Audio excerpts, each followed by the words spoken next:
Baham anu bodoh kadenge nama akur horeng makna nama lain. Aya nu la ilaha illallah la ilaha illallah la ilaha illallah la ilaha illallah. Horenganan makna nama duit duit duit duit duit duit duit duit duit duit duit duit duit.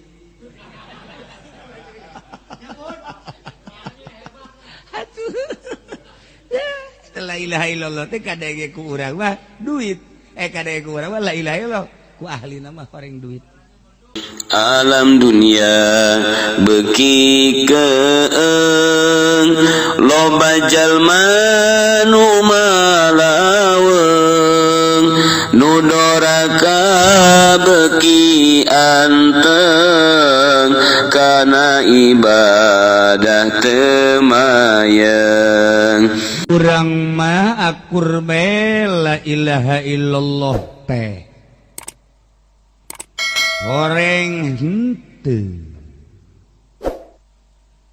Sebab la ilaha illallah teh kalimat tauhid kumaha timbulna. Lamun timbul min qalbin taqiyyin naqiyyin mimma siwallah atuh bener-bener la ilaha illallah. Tapi lamun la ilaha illallah na timbul tina qalbin ghairi taqiyyin naqiyyin mimma siwallah atuh la ilaha illallah na teh teu berarti. Mantak la bi kulli kalimatin tusma'u min afwahil am. Teu sakabeh kalimah nu kadenge kalimah tina cangkem-cangkem nu barodo.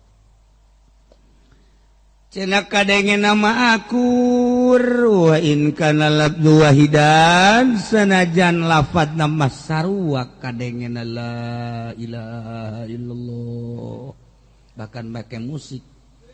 La ilaha illallah tiada Tuhan selain Allah. Tuh kan.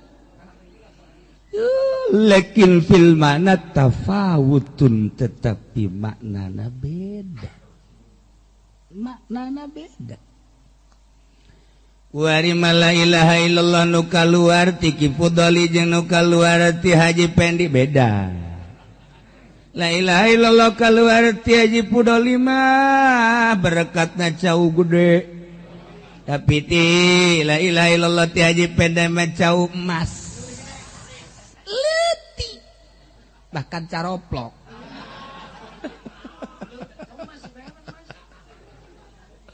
Lah leutik. Teu eta keur carita urusan duniana. Beda. Teu.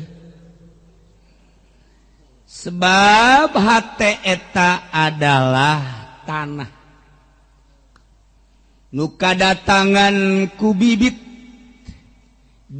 nu endek dipelakeunana bibit tauhid.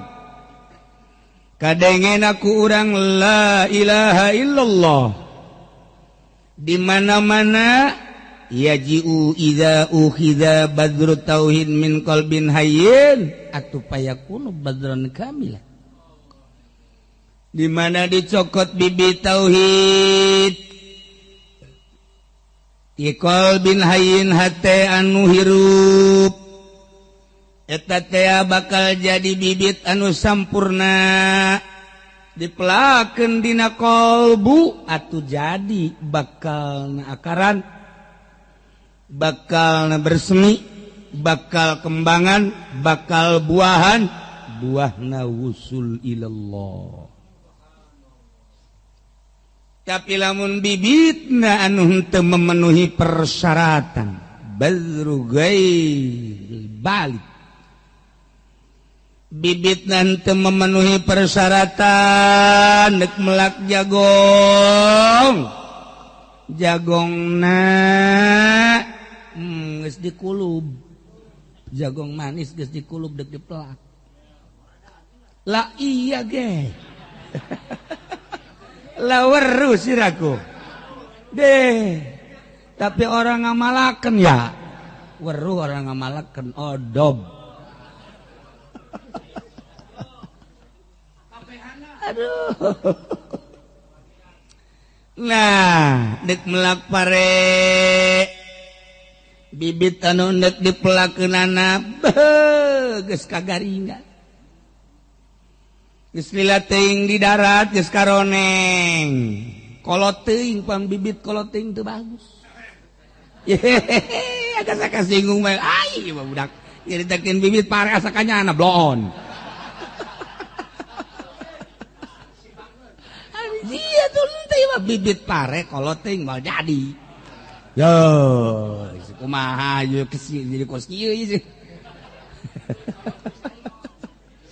Tuh, badzugairil balik layan butuh mal jadi. Kajen gua kumage kumaha bibitna. Kumaha bibitna. Muntak bibit aya bibit unggul. Bibit biasa, aya bibit cangor.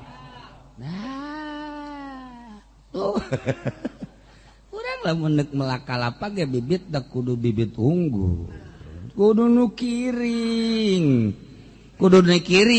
bibitna, lantaran bibit kiring mah kalapak loba minyakan, geus jadi nageh bagus, pelakeun jadi, nah ieu mah bibitna lain kiring buruk. Buruk lah, komeng ya ayah.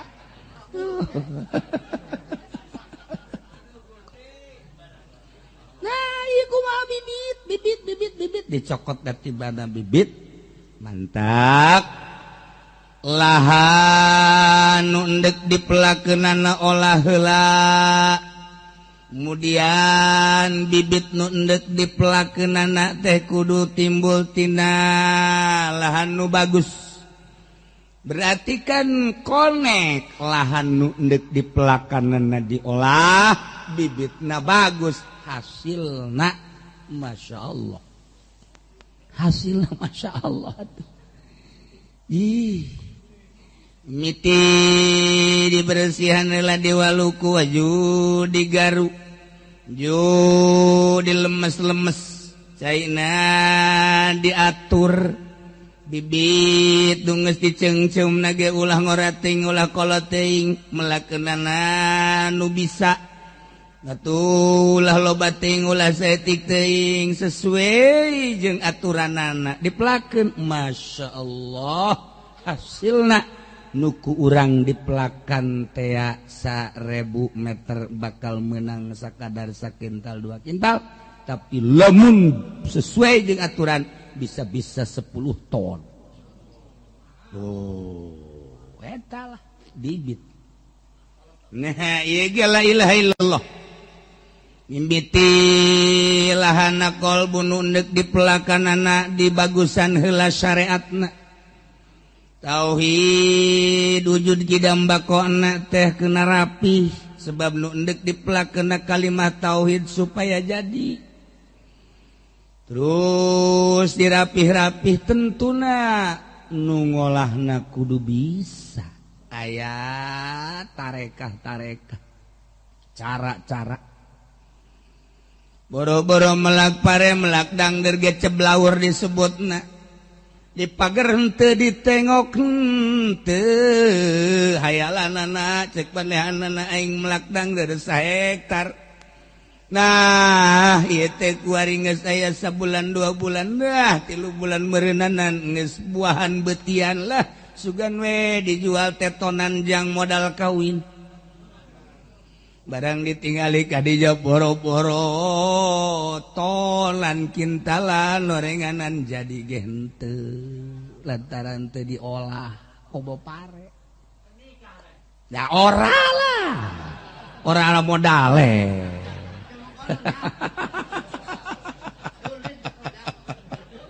Modal lake. Aduh. Itu kene bibitna bibit tauhidna teh kuduna kaluarna tina qalbin hayyin. tina hate anu hirup dengan kata singkat kudu ti ahlina disebut mursyid. Syarat-syarat mursyid geus dijelas-jelaskeun di unggal-unggal kitab tasawuf, bahkan di kitab thariqah mah jelas.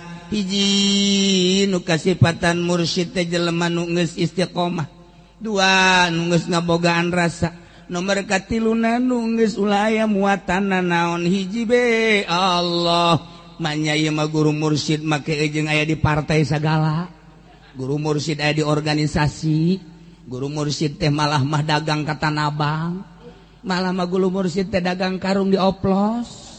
Atuh eta mah lain guru mursyid, guru jurig.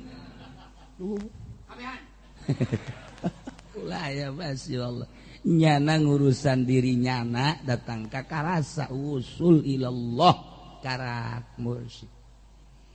Mentek ulah ya embel-embel guru mursyid mah. Urang ngadenge ku ari ijazah thariqah teh haju make emas mahar. Mencit embe segala rupa. Dirahasiakeun ku guru thariqah mah ijazahna ge ulah aya nu nyahoeun jempol suku acak. Rahasia ulah bebeja bahwa urang geus ijazah thariqah. Ieu mah lain teh geus ijazah, geus 3 kali malah mah. Malah mah aing mah geus suluk. Bebeja. Urusan ruhani teh kudu bebeja ke ciri lengkah-lengkah jeung kiceupna ka ciri. Sebab jelema mah lamun dagang karung teu meunang manggih karung luak liat bae atuh ka ciri. Oh, berarti pecinta karung. Eta lah iyalah. Jelema hayang kawin teu meunang aya nu manggih tiung-tiung koneng. Hejo aju bae. Lah. 2 kali wajar katilu kurang ngajar sih ya.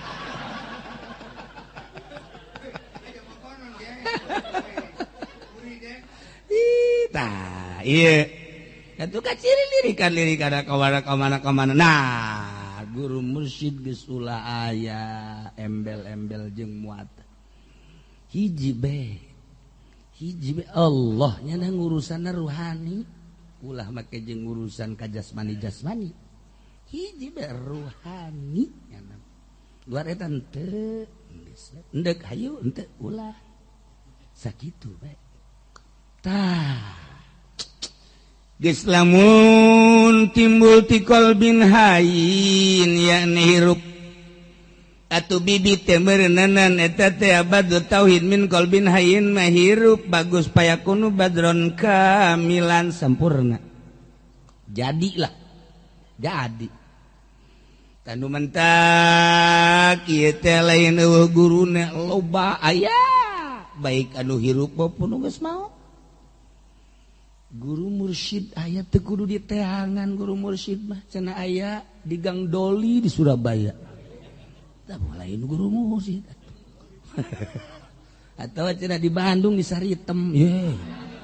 Masa sih guru mursyid di Gang Saritem? Ya. Atuh di tahun gara-garana keramat tunggak geus eueuh guru mursyid teh. Dah. Kuat. Lah aya urang endek dagang karung pasti urang teh neangan kolbu urang sasi nu bisa nudukeun sasi nu bisa jam moal dagang karung kudu ngajual ka supermarket pasti ka tukang karung deui doyognya ka tukang karung.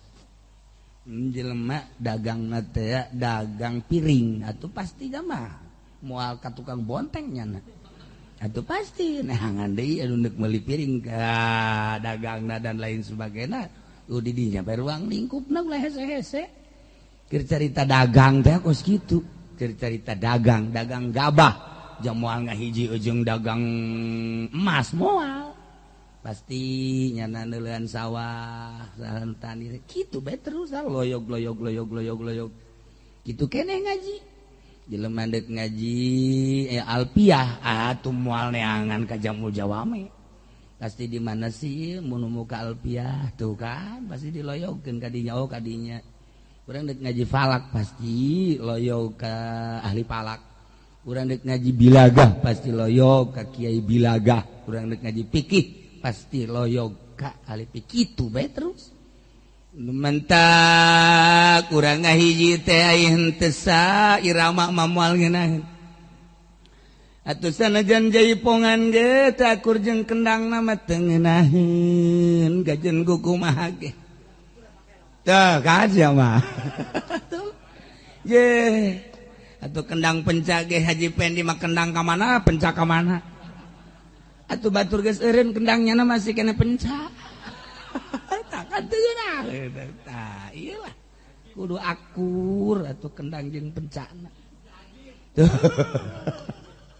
Nah, urang dek ka mana dilayokeun ka dinya? Urang ngahiji samobil jeung jelema nu teu sauyunan moal bisa. Kiai anu sapopoe ngaji kuari dihijikeun samobil jeung anu sok jualan taneuh. Naon jualan taneuh? Calo malah akur. Ieu mah ngobrolna ka Amil, jurumia nya ngobrol ke meteran malah akur. Malakur gajeun kumaha. Tukang pidato jeung ahli hikmat bae nyambung. Atuh Ki Pudoli bapak nyaritakeun ada urusan undangan. Nah, ari ahli hikmat nyaritakeun urusan tuh siapa dasar hayang meureun. Pikiranna kapelet teh blon.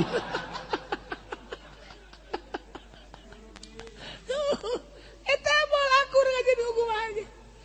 Malakur. Nah, tapi dunia teh diakurkeun ku Gusti Allah dibere betah di mana saluyu. Adapun gerakna urang teh di pamerintahan, tapi urang deuk ka Allah gerak urang di usaha, tapi deuk ka Allah gerak urang di pesantren, tapi deuk ka Allah gerak urang di tani, tapi urang deuk ka Allah haju babarengan sama-sama deuk ka Allah bakal geunah. Nu mantak betaheun ge kiai ngahiji jeung pamarentah ideologina meureunanan di dinya. Ruhna aya di dinya. Betaheun naik ka panggung ge sanajan aya nu joget ge malah nikmateun nya. Wih, nikmat bener bukan dari dulu cek lah. Epita malah ternyata bagus. Ya kan? Tuh. Ulah bener pun sia. Tuh kan ngahiji jana. Masyaallah. Tah epita malama jeung Ki Pudoli ieu mah bangsa jeung Elpi Sukaesi mah. Ya Remakola. Ida Laila bangsa kadinya tah. Rombongannya na Megi Z tah ieu. Atuh geus innalillahi wa inna ilaihi rajiun. Saing cak sia.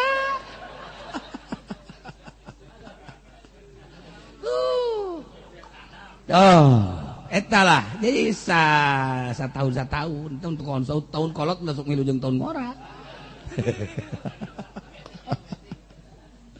Nah, ieu keur carita. Jadi akur lamun satu tujuan. Mantaknya na barertaheun di NU sanajan NU kabulang baling kitu ge aya di dinya rohna.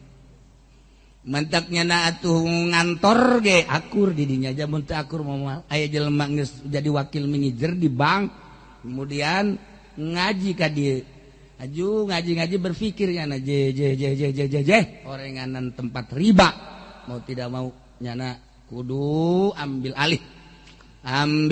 haluan 180 derajat nyana ngayakinkeun haram kaluasan ajan kolotna mitohana pemajikanana cerik ulah keluar teu bisa iriba nya hijilah jeung nu endeu ka Allah padahal gajina tuh wakil manajer atuh geus teu dicaritakeun dagang karung mah naonan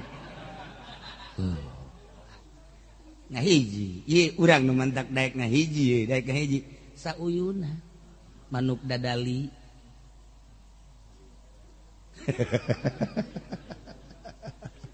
tuh kan dasar jada odom teu nyaho nya manuk dadali teu nyaho nya hese lah. Nah sauyunan ketika ente sauyun urang lempeng deuk ka Allah lempeng sanajan urang teh ngan sakadar hayang ilmu deuk ka Allah nah hiji urang ngaji ka ilmu anu campur-campur jeung berbau-bau ke pemerintahan teu betah Henteu betah dibere teu betah bae. Haji Pendi pernah diondang. Lah yang asal datang bae ngalah duitna bae eta tah munafik teh kos kitu tah. Ngalah duitna doang jak dia teh. Lah iyalah. Bibit dan nu bagus, nu memenuhi persyaratan. Nu mantap eta montong bagus lantaran bibit unggul diproses di IPB Bogor. Ternyata luar biasa. Terus dikembangkeun, diurang, montong dengan ngaranna doang, padahal mah dipelakna diurang. Bagus, akur jeung aslina sebab memenuhi persyaratan. Didompleng guari ku petani-petani nu lain, jadilah sibih montong. Aya rupana mah montong, barang jerona sikina gede. Kan montong asli mah bijina iku cili. Lah iya tebel ikune. Nah dagingnya montong asli iku. Ya sirawa. Ora weruh montong. Ora pernah tuku sirnya. Mangan bae sing iki deh. Mriki serama tumbas boten. Aduh. Ya Allah ya Rabbi. Nah, ieu bibit. Tah, ieulah Tuan Syekh Abdul Qadir ngajelaskeun payakun badran kamilan. Baddu ghairil balik la yanbutu walidzalik unzila kalimatut tauhid fil Qur'an. Diturunkan kalimat tauhid dina Al-Quran fi mawdi'ain, dina dua tempat. Hiji muqarinun bil qawli zahir kama qala Allah Ta'ala wa idza qila lahum la ilaha illallah yastakbirun. Di mana-mana dititah diomongkeun ka para kufar, hai baca atuh la ilaha illallah, sombong teu daekeun. Di mana-mana dititah jelema munafik maca la ilaha illallah daek disungut doang hate mah henteu yastakbirun. Di mana-mana diomongkeun kanu bodoh baca atuh la ilaha illallah ngadatang ka sungut doang hate mah henteu. Iyalah fahadza fi hakil awam la ilaha illallah kaluar tina baham anu bodoh kadenge nama akur horeng makna nama lain. Ayanu la ilaha illallah la ilaha illallah la ilaha illallah la ilaha illallah. Horenganan makna nama duit.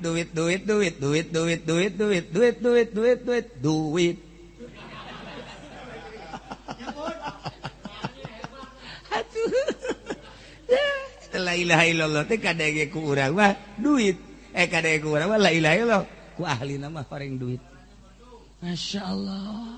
La ilaha illallah teh yastakbirun bahasa biagil awam. Kadengena akur la ilaha illallah sakumaha dongeng tadi. Dongeng tadi Kangjeng Nabi Isa alaihi salam. Nu kahiji la ilaha illallah sieun ka Allah bagus ahsanta asobda. Nomor kedua la ilaha illallah hayang ganjaran ahsanta asobda. Nomor katilu mah teu hayang teu sieun ka neraka teu hayang ka sorga. Ieu mah muhikunal muhaggigun. Ieu mah hebat. Nu katilu nu kaopat mah lain sieun ka neraka, lain hayang ka sorga resep ganjaran, lain mengabdi ka Gusti Allah tapi ternyata luarin eta cek Allah godobtu bendu aing neraka. Tinggal tipe-tipe la ilaha illallah nu ayeuna aya la ilaha illallah nu mana? Atuh aya la ilaha illallah la ilaha illallah. Tipu doli mah illallah.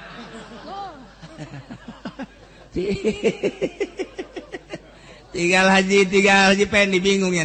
Illallah. Ada kumaha? Itu diasupkeun ka hate. Coba janda di kamar kitu tante si la ilaha illallah di kamar. Sorangan janda la ilaha illallah. Wah, cak pabajikana rantai ye salaki.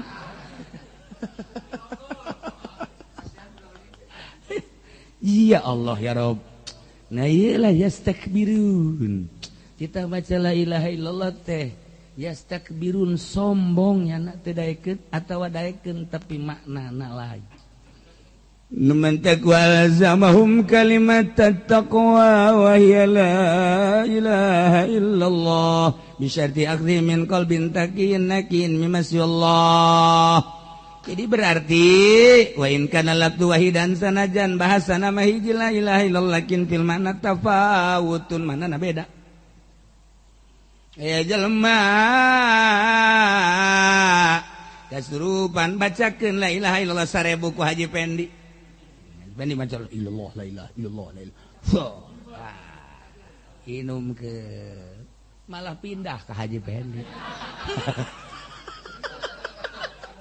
Malah nyana anu kikieuan.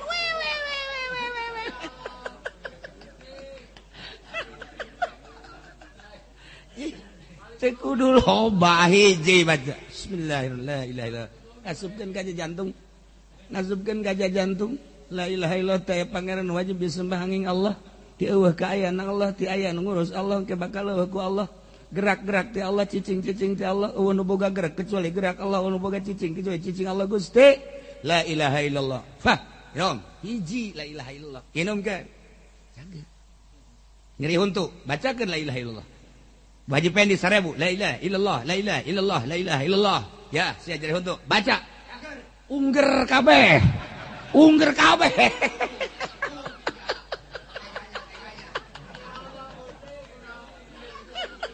tadi nyeri nangan hiji kuari 12 nyeri kabeh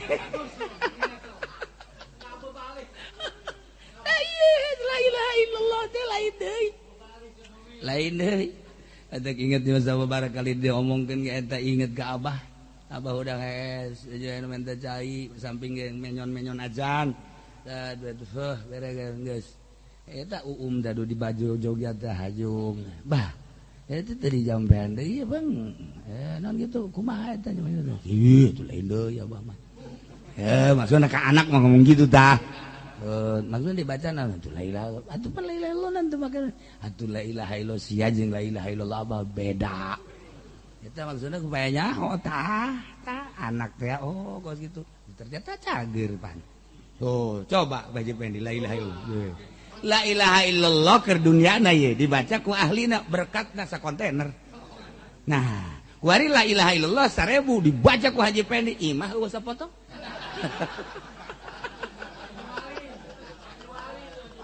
atuh deuk kumaha coba ayo ji la ilaha illallah kumaha kaluarna kumaha atuh masyaallah tuh kan iya lakin fil mana tafawut urang lamun urang naon gitu ngaranna hayang ngimpi kapanggih jeung Kangjeng Nabi hayang ngimpi kapanggih jeung para aulia Allah kapan aya doa ya bacaanana hayang kapanggih jeung Kangjeng Nabi sholawat anu sholawat berbagai sholawat ahli la ilaha illallah man teu kudu bacakeun la ilaha illallah ya Allah Gusti la ilaha illallah asupkeun ka jantung terdalam set dirindu ka Kangjeng Haji Pendi dibaca la ilaha illallah la ilaha illallah la ilaha yang ngimpi ka Kangjeng Nabi Gusti hayang kapanggih jeung Kangjeng Nabi pajade la ilaha illallah la ilaha illallah Gusti ngapanggih jeung Kangjeng Nabi reup hees anu kuari sok di jalan teh ngingang naon teh ngaran ondel-ondel kapanggih jeung ondel-ondel ulah nyalahkeun ka la ilaha illallah ulah nyalahkeun ka la ilaha illallah diterapkeunana di mana la ilaha illallah masyaallah urang hayang kapanggih jeung seorang wali misalnya ayeuna urang hayang kapanggih jeung Sarip lah ya urang la ilaha illallah bae teh kudu make doa-doa naon la ilaha illallah geus eueuh di nu pangmanjur-manjurna kecuali la ilaha illallah la ilaha illallah moal aya duana atuh la ilaha illallah hiji la ilaha illallah hiji dibaca ku ahli hakikat bumi jeung langit timbang beratan ke la ilaha illallah kumaha atuh eueuh naonan bumi jeung langit sebab la ilaha illallah teh anu bakal jadi cukang lantaran asup ka surga atuh dunia diliwatan eueuh naonna la ilaha illallah kuari urang hayang boga la ilaha illallah nu mantep anu ulah kikieuan la ilaha illallah na atawa ulah kikieuan atuh naonan Itu aya pangeran wajib disembahi Allah naik lamak sudah bihakin ulun dimaksud waldi Allah naik lamat luba maksud engke ka dituna lama wujuda tuh nu wujuda ini Allah da kumaha sok gerage urang kapanggih jeung Allah teh atuh terus-terusan iraha kapanggih sebab Allah teh wana nu aqrabu ilaihi min hablil warid dina la ilaha illallah teh bakal timbul eta cek Gusti Allah atuh sia neangan aing ka mamana ja aing mah teu kudu diteangan emang aing leungit. Ingat ka Gus Dur bae. Ngapain saya lagi sedang mencari Allah. Emang Allah hilang. Baham pangan tak Gus Dur gak jawabna. Teu bisa ngomong tuh nu nanya. Ya heuh oge. Emang Allah kapan hilangnya? Ese, kenapa dicari-cari cek Gus Dur. Teu bisa ngomong jelema. Tuh kan. Sebab naon ngomong jeung geus aya Allahan mah teh hese padahal mah bener leungit di hatenya na. Tapi Gus Dur emang Allah hilang. Kapan hilangnya? Enggak pernah hilang Allah mah. La ilaha illallah wa nahnu aqrabu ilaihi min hablil warid. Aing teh leuwih deukeut tibatan urang genggero, urat genggero. Deuk naon di teangan atuh. Jasiar kicep nang aing ngicipkeun kos sia teh karasa. Jasiar ngadenge teh nang aing ngadengekeun berarti aya aingan teh di dinya teh. Kos sia teh karasa. Ji, sia napas teh tenang napaskeun aing berarti aya aingan di dinya. Kos sia teu karasa. Sia ngomong teh penang aing berarti sia ngomong teh aya aingan. Kos sia teu karasa. Sia leumpang teh dileumpangkeun ku aing berarti kan sia teh penang ngaleumpangkeun aing berarti aya aingan di dinya teh. Kos sia teu karasa. Lu kitu-kitu ge encan karasa ja. Heuh geus kitu-kitu ge encan karasa. Kunaon deui la ilaha illallah na encan jadi di jero kalbu. Encan jadi di jero kalbu. Jadikeun la ilaha illallah engke bakal karasa. Mimiti urang boga rasa teh mimiti aya angke di kalbu aya bae tah saenggeus aya timbul isin bakalna isin urang geus lamun urang isin di kamar ge menjaga diri ya Allah waneulekeun bae henteu pernah teu neuleukeun nu mantep ki bahlul kaistimewaanana hiji nya mah begitu ditanyaan Allah di mana jelema kiai-kiai kabeh jawabanana macem-macem. Jawaban kiai-kiai teh macem-macem. Allah mah aya di kalbu. Bagus. Tanya deui, coba kiai Allah teh sebenarnya di mana karasana? Terasana teh ieu teh gerak-gerak nang Allah. Bagus. Kabeh ditanya Bahlul. Bahlul, karasa Allah aya di mana? Cak nyana Allah teh aya karasa ulah kukula maneh ge karas. Jih. Gimana jamane? Teu ulah mah mun nyaritakeun rasa mah moal bisa ngajawab maneh bae. Di mana? Eta maneh teh aku hari hirup keur di jero istana. Nyana dipanggil ka istana. Ieu teh istana maneh. Tah kuari. Tah sakaligus nu ditincek eta kuburan maneh. Jadi maneh teh kuari hirup dua alam ieu teh di istana jeung di kuburan. Ji. Cak mesejen kok kitu jawabanana. Aing nanya ka maneh be, moal bisa cek nanya kula mah. Sebab rasa kula mah mun dibejakeun moal ka harti. Geus dijabarkeun bae ku kula mah. Tah kuari maneh hirup teh. Kuari sapotong keur di istana, sapotong keur di kuburan. Eta teh sebenarnya rasa. Kan kurang berloon kabeh. Berloon kabeh. Jadi teu daekeun ka rasa. Cak Bahlul dasar beloon kabeh. Eta teh keur ngaji rasa. Lamun jelema nu boga rasa, urang hirup teh aya kuari hirup ye. Ih hirup teh di dua alam. Dihirup di dua alam. Alam sepotong urang hirup keur di majelis sepotong deui keur di perusahaan karung dua alam. Sok gerage. Blow on lain normal. Tah, ieu teh urang hirup kuari ieu. Tah, hirup teh sapotong di alam ieu sapotong ieu kan ieu taneuh teh ieu urang ditincak di dieu kan eta kuburan urang.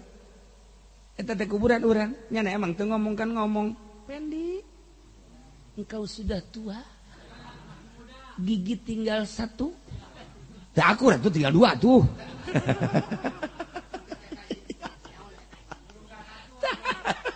Kita ngomong tanah. Tah, mantap mana ngomong keserian.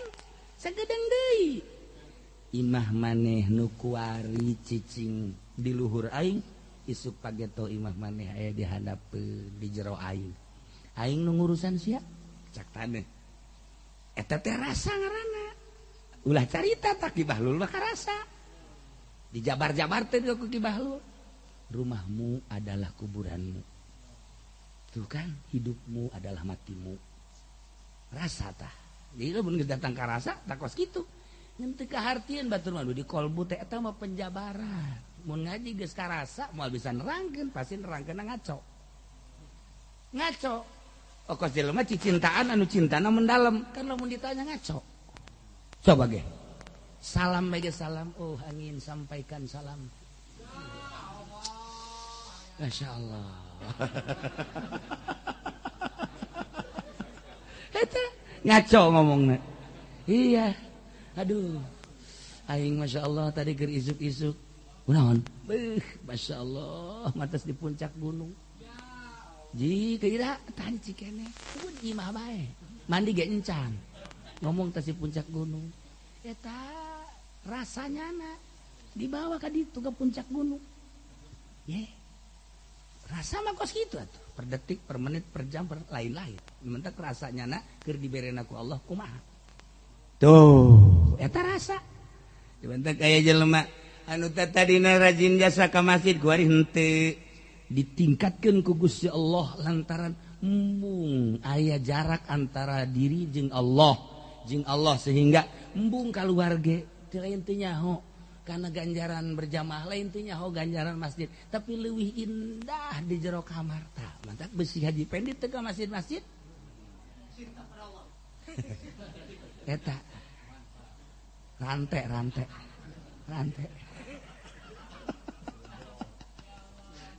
embung robah kan jelema lamun dibere ya lamun dibere rasa baheula ku Gusti Allah embung robah cicing di kawan cicing nikmat eta mah teu bisa dihayang-hayang teu bisa diembung-embung kadang-kadang kan keur zikir mah henteu zikir la ilaha illallah la ilaha illallah la teu dibere tapi setelah zikir nyana cicing kunaon drek dibere aya aturan deuk ka WC tuh, ingat biasa dibaca doa lamuna'udzubika minal khubuthi wal khaba'ith.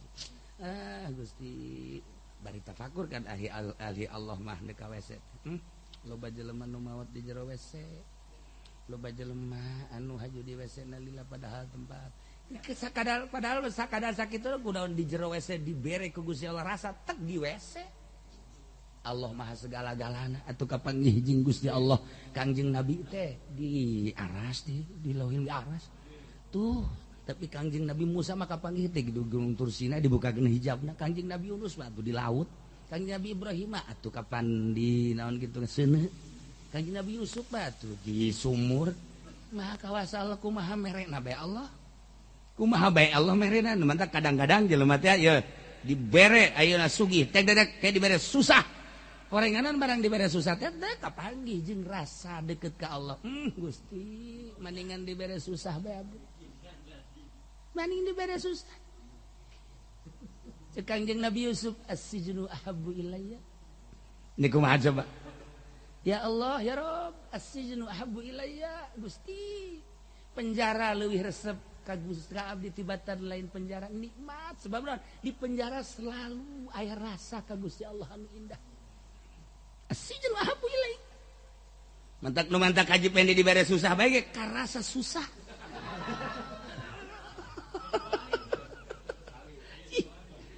Kanjeng Nabi Sulaiman teh, Kanjeng Nabi Sulaiman susah dibere sugi tapi di saat sugi kapanggih jeung Allah rasa. Sugi kapanggih jeung Allah teh dibere rasa teh sugi saadag-adag nu moal aya tandingna datang ka maot cek Kangjeng Nabi atuh Kangjeng Nabi Sulaiman lagi ngadoa moal aya kakayaan kasugihan anu nandingan kula datang ka kiamat moal aya tah tapi dibere rasana keur sugih kumaha tuh coba maha kawasa Allah aya nu keur susah aya nu keur sugih iya eta urusan Allah tah mah aya anu pinter aya anu bodoh aya nu pinter tapi teu dibere rasa nu bodoh dibere rasa kumaha tuh Gusti Allah bodoh bodoh teh lain lalagaan bodoh tapi dibere rasa loba jelema nu dibere kos gitu sama urusan Allah al insanu sirri wa ana sirru urusan aing teh mah Gusti Allah ji nu aing ngaji jamul jawame talarnya na hebat jasa teh dibere rasa karasana teh ngan diondang ke pendopo bae itu dalilna pake ngadalil jang nyokotan proposal aya nu teu bisa maca Quran acan tapi manehanana sadar sasadar-sadarna ngarasa naonan diri teh di hareupeun Allah dibere rasa ku Gusti Allah loba eta mah rahasia Allah al insanu sirri wa ana sirru urusanana urusan aing jeung Allah urusan manusia jeung Allah sama nah eta lah bibit